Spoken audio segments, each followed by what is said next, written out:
ดูแค่ตรงนี้กันนะโอ้ดูสุภาทิตจุดชมพระอาทิตย์ตกกับพระอาทิตย์ขึ้นคนละทางอ่ะเราจะบริเวณนี้อาจจะเป็นป่าดิบชื้นอยู่แล้วเนาะอาจจะชุ่มฉ่ำอยู่ตลอดเวลานะทุกคน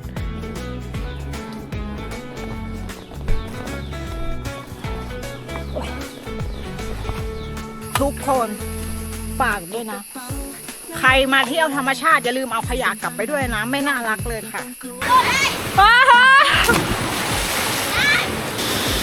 แม่ต้องทำดีที่จริงมันต้องมาลงตั้งแต่ตอนที่เราเดินเสร็จอะ